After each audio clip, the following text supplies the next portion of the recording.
understand the Secretary of State and the Foreign Minister of Saudi Arabia will be walking into the room. When that happens, we'll go there live. But in your view, what is the goal of President Trump to embark on this very ambitious 8-day tour, starting with Saudi Arabia and beginning with, and actually, let's hold off on that question. Let's go right to that room now with the U.S. Secretary of State Rex Tillerson and Saudi Foreign Minister Al Jaber. Are we ready? Okay, good evening, everybody. I would like to welcome all of you to the Kingdom of Saudi Arabia. It's a great pleasure and honor for me to welcome my colleague and friend Rex Tillerson on his first visit to Saudi Arabia as Secretary of State. Mr. Secretary, while this may be your first visit as Secretary of State, you have been here many times over many years. You know our country and our region extremely well, and I believe your country is fortunate to have you as Secretary of State during this period. We in the region feel very fortunate having you at the helm of the State Department. Today was a truly historic day in the relationship between the Kingdom of Saudi Arabia and the United States, and we believe at the beginning of a turning point in the relationship between the United States and the Arab and Islamic world. His Majesty, the custodian of the two holy mosques, and President Donald Trump signed a joint strategic vision declaration which sets the stage for the building of a truly strategic relationship between our two countries. Our relationship will evolve into an even more strategic partnership. It will deal with ways to cooperate in terms of violent extremism, financing of terrorism, increasing defense capabilities, working on a defense architecture for the region, initially between our two countries, and then looking at how other countries can join.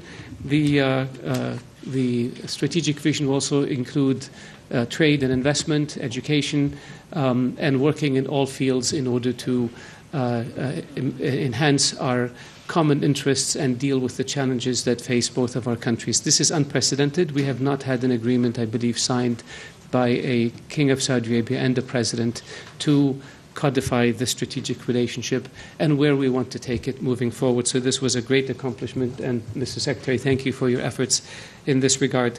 In addition to the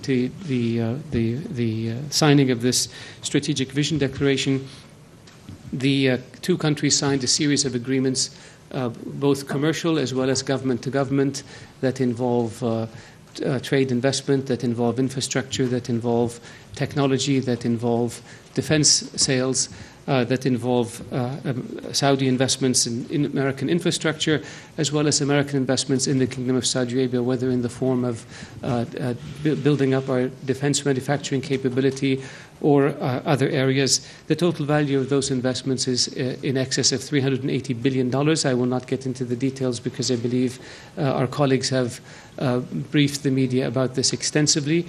We expect that these investments over the next 10 years or so will provide hundreds of thousands of jobs in both the United States and in Saudi Arabia. They will lead to a transfer of technology from the U.S. to Saudi Arabia, enhance our economy, and also enhance the American investments in Saudi Arabia, which already are the largest investments of anyone. The custodian of the two holy mosques and President Trump had a very good and very wide-ranging conversation.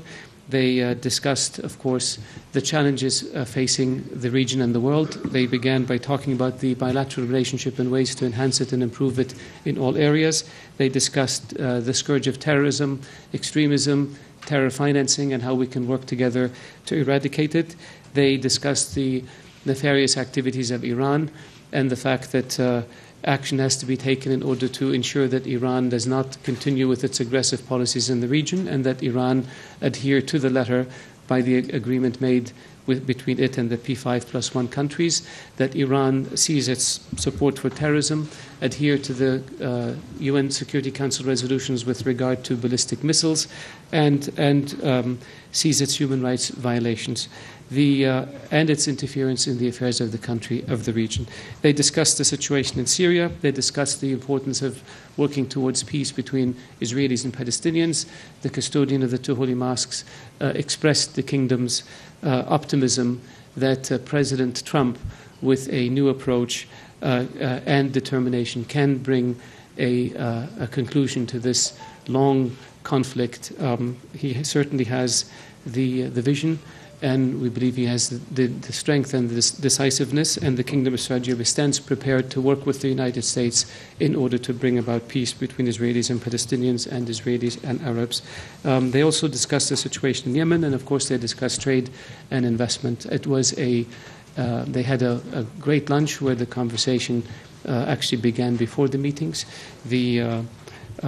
The visit, as I mentioned, is a truly historic visit. We are very honored that President Trump chose to come to the Kingdom of Saudi Arabia on his first visit, and we look forward tomorrow to hosting the U.S. GCC summit in Saudi Arabia and the Arab Islamic American summit, which is historic and unprecedented, that brings together the Islamic world with the United States into a partnership and begins to change the conversation from one of enmity to one of partnership. The President is to be commended for his foresight and his vision in taking this very bold and very historic step, which has the potential of changing our world.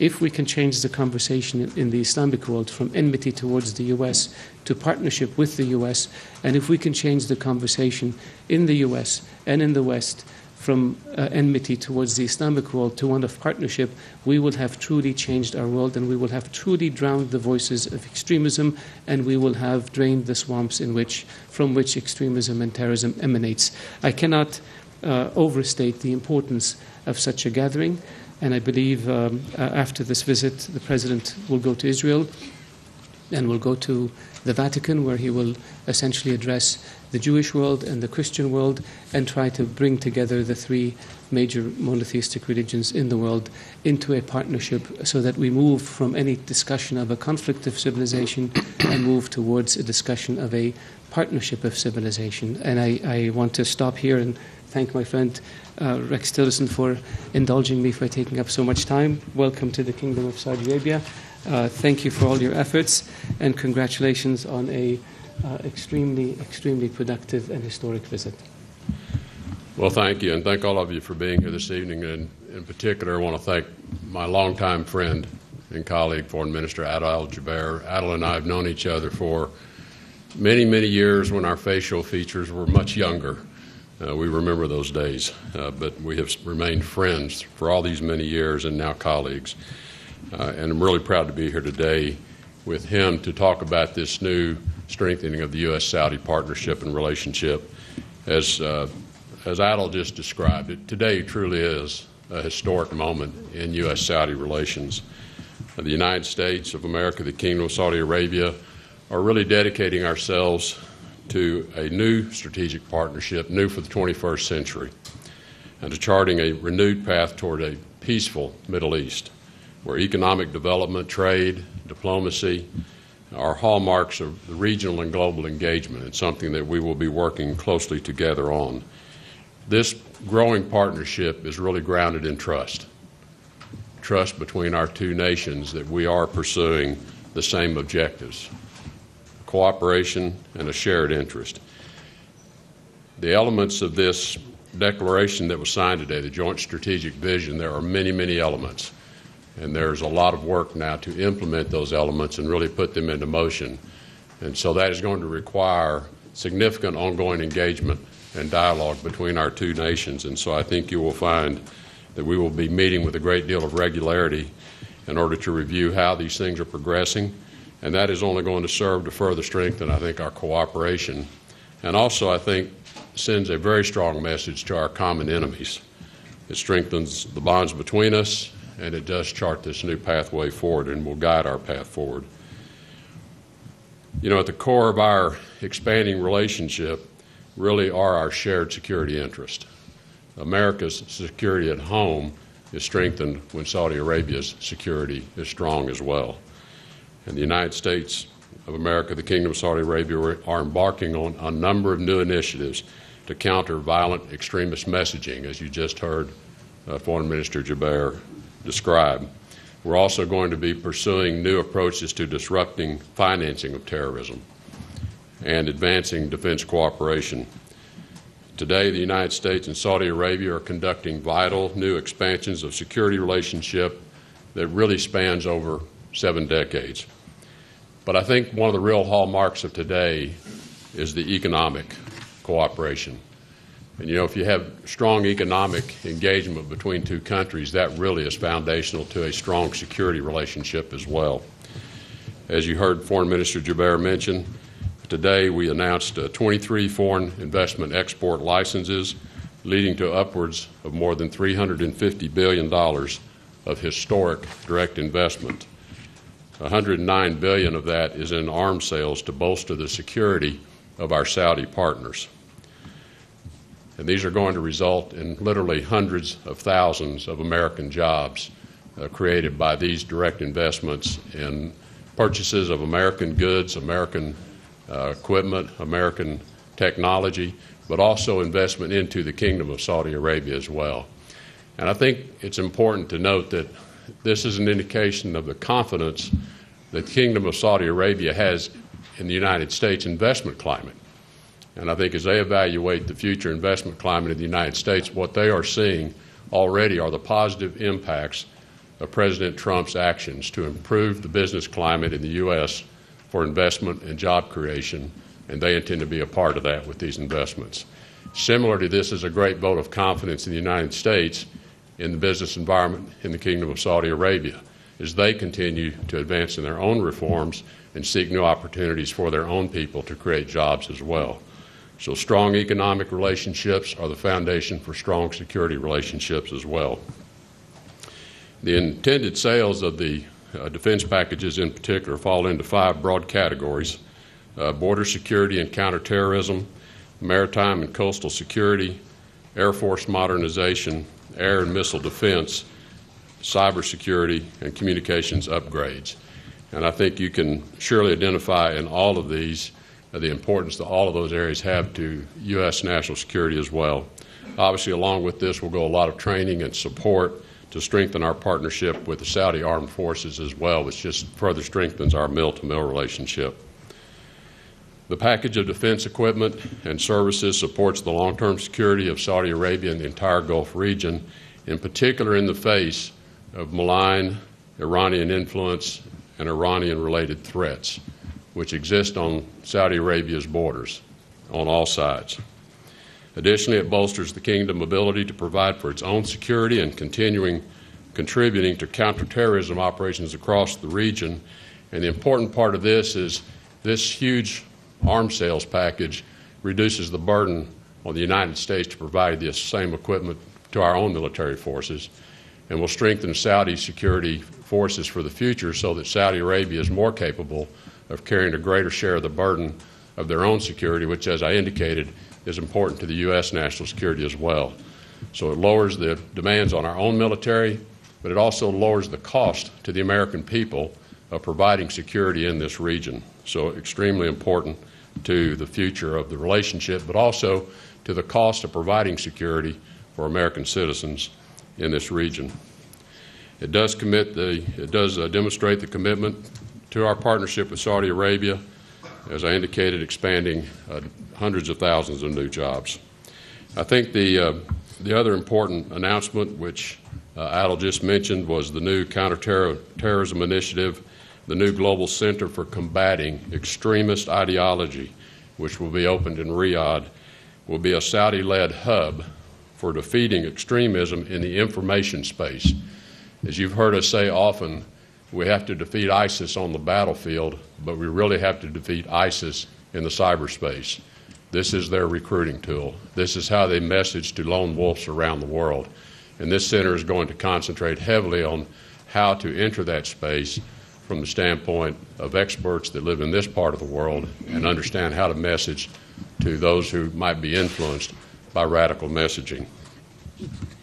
Our partners in the Gulf Cooperation Council, including Saudi Arabia, will be signing a new agreement tomorrow to close gaps in many of these areas, including the financial infrastructure which terrorists can exploit, and we commend them for refusing to let terrorists conduct financial operations in their countries. We are calling on all countries to crack down on the way financing and funds reach terrorist organizations. All these new initiatives will bolster our joint efforts to deter regional threats from Iran, in Syria, Iran and Yemen, and on Saudi Arabia's borders, as I mentioned. These new steps forward will serve the national security interests of the American people and the kingdom both. We're very proud of this relationship that we are embarking upon with the kingdom and are very appreciative of the leadership of His Royal Highness King Salman in putting these initiatives forward. We've had a really productive day today, a truly historic day in this relationship. Thank you. Mr. Secretary, we have time for just a few questions. Mr. Secretary. Saad.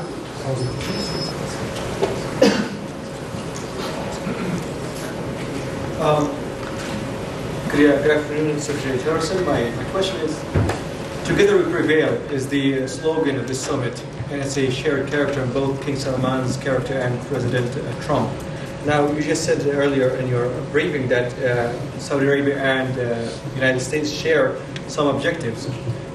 Having said that, are there any crucial and solid actions that will be announced or taken towards Iran's policy in expanding in the region?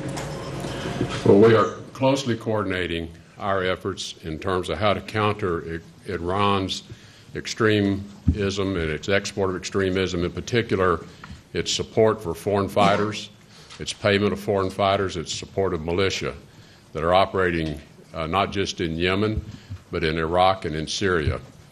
We are coordinating carefully around how we view the nuclear agreement, the JCPOA, to be used in containing Iran's nuclear aspirations. It's not just between ourselves and the Kingdom of Saudi Arabia, but as you're well aware, we have a group of like-minded that is focused on Yemen, a group of like-minded that is a coalition of countries focused on Syria.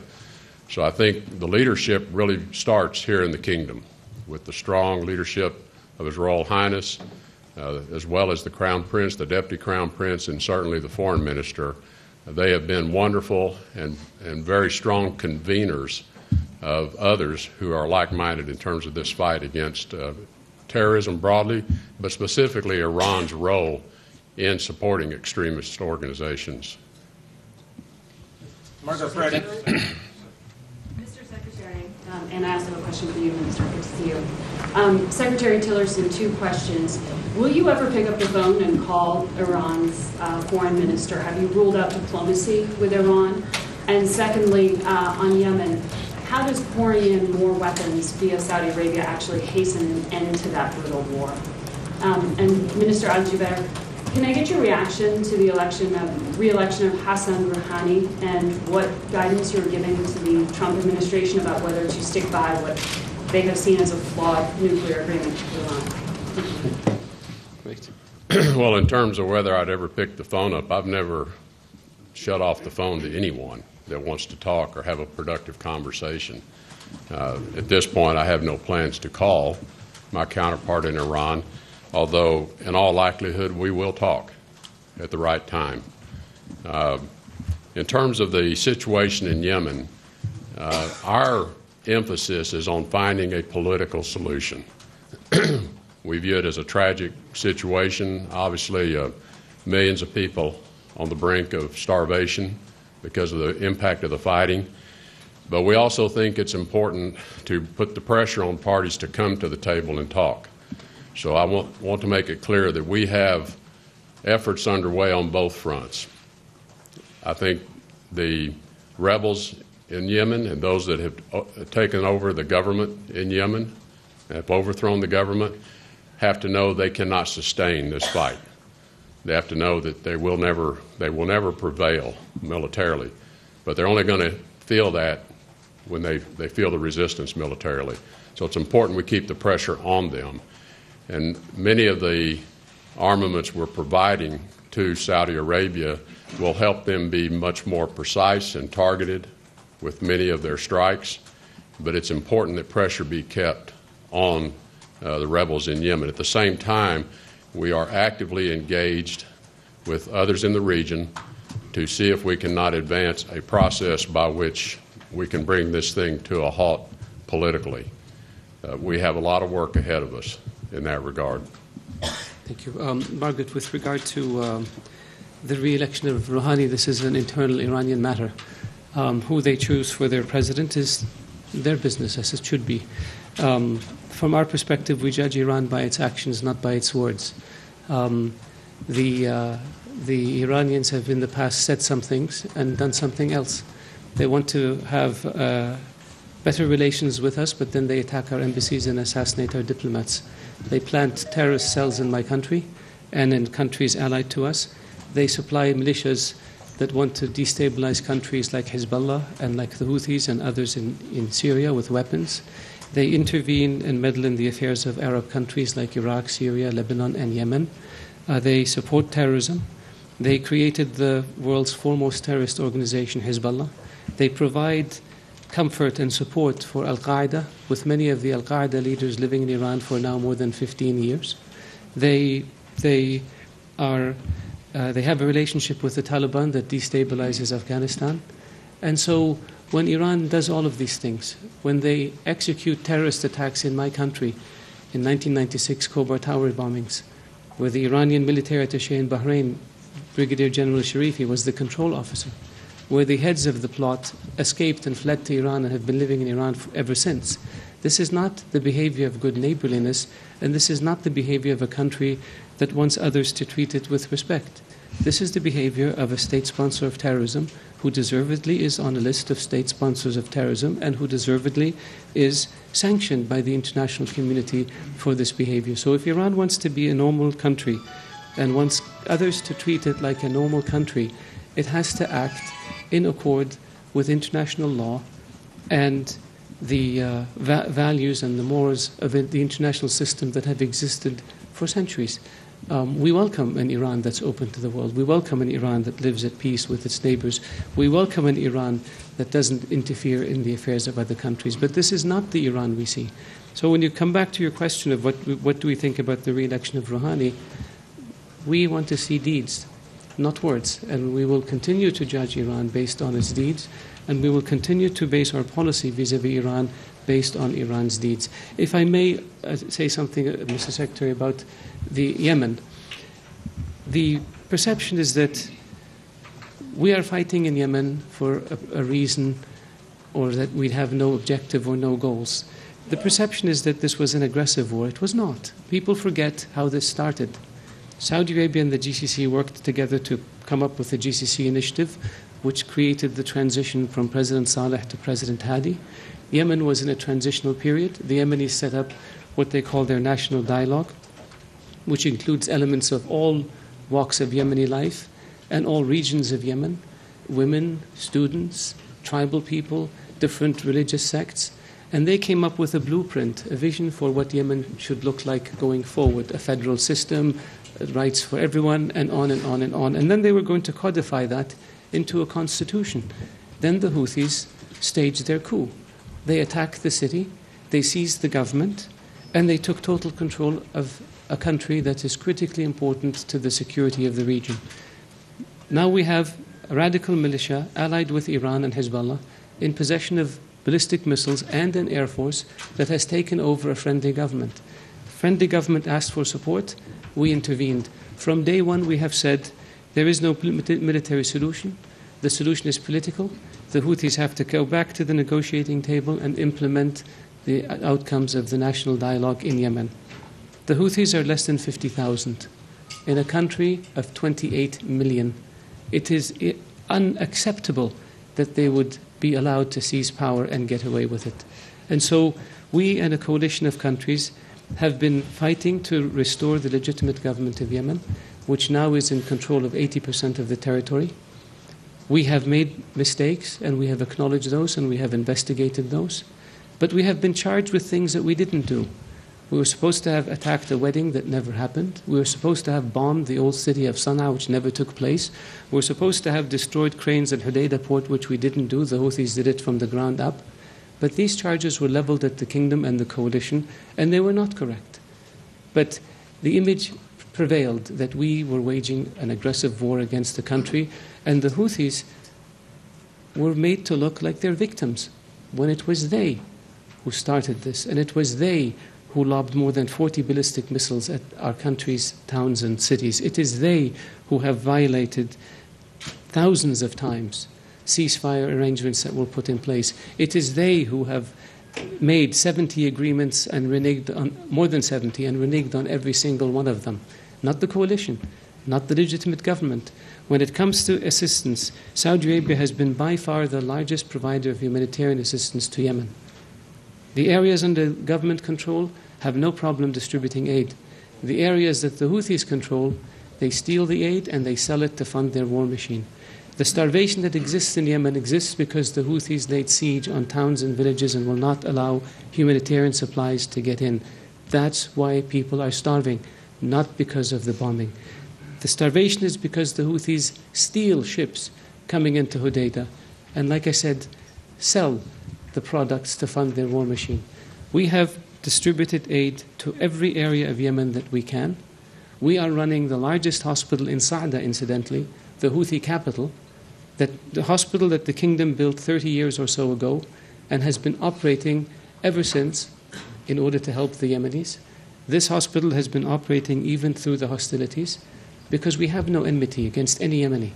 But we will not allow Iran to fall prey to a radical militia allied with Iran and Hezbollah.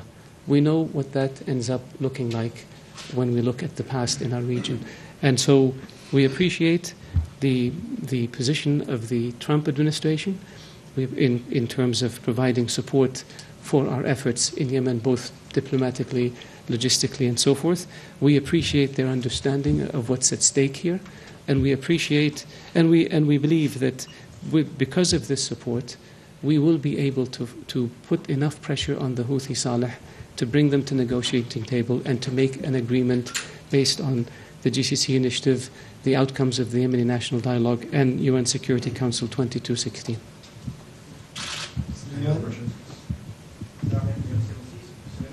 From Saudi Channel. Your Excellency, Mr. Adi, may you please elaborate more on the Saudi-US vision that was signed today, especially in the technology and education? The vision that was signed today is, as we both mentioned earlier, truly historic because it's unprecedented. We have the custodian of the two holy mosques and the President of the United States signing an agreement, signing a declaration that outlines a vision for how we want to elevate an already strategic relationship to an even higher level.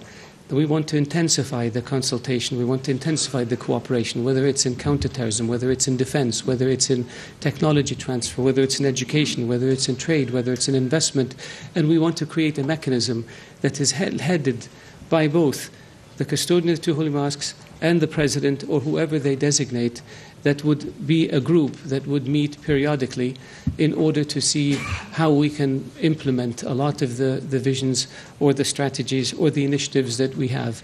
The expectation is that the United States, as I mentioned earlier, is the largest foreign investor in the Kingdom of Saudi Arabia. Incidentally, ExxonMobil, the Secretary's former company, is the largest single investor in Saudi Arabia. The Kingdom of Saudi Arabia has been a good home for American investments, and American companies have been good partners who have transferred technology to the kingdom, who have provided jobs to Saudis, and who have also helped, most importantly, small and mid-sized businesses gain work and gain technology and gain jobs. So this is very good. The vision and the economic agreements that were signed that Rex spoke about earlier will increase American investment in Saudi Arabia tremendously and will provide more opportunity for Saudi individuals and for Saudi small and medium-sized businesses to benefit from those investments, including the technology transfer, as in reverse, the American people will benefit from Saudi investments in the United States, which will again provide hundreds of thousands of jobs. So I have, like I said, this is a truly historic summit. This is a turning point in the relationship that will take it from a strategic relationship and partnership towards a truly strategic relationship and partnership. Mr. Secretary. We'll take our last question from Jen Jacobs. We'll take our last question from Jen. Secretary. Two questions. Can you say if the elections today of Rouhani will change anything in Iran? And also, Secretary Tillerson, would you be able to say, does the White House know who this person of interest is that's being investigated in the Russia investigation? Well, I'm going to answer both of those as well and then turn it to the foreign minister. I do not have any information or knowledge regarding the person of interest that's been referenced.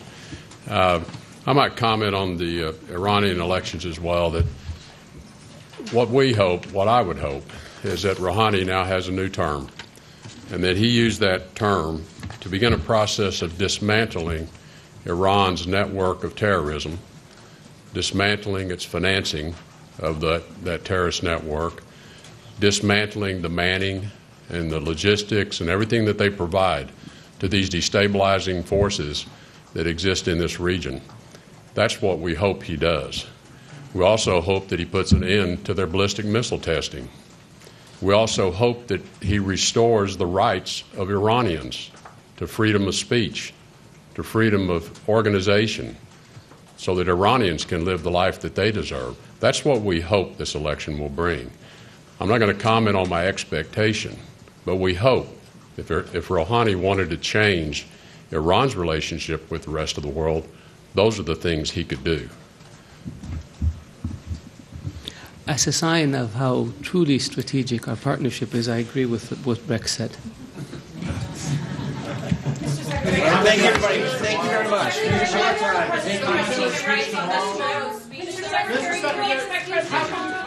All right, there in Riyadh, wrapping up a briefing there with U.S. Secretary of State Rex Tillerson and Saudi's Foreign Minister Al-Jaber. And you heard Rex Tillerson there making reference to the Iranian re-election of President Rouhani there, and he says his hope is, he wouldn't reveal any expectations, his hope would be that it would put an end, that country would put an end to ballistic missile testing and restore the rights of Iranians. Lots of other things were talked about too, in terms of what's being described as a productive and historic visit, according to the foreign minister there. And they talked about strengthening the partnership between the U.S. and Saudi Arabia as it pertains to economic deals, military deals, and strengthening existing relations between the two countries. And he said they signed a declaration.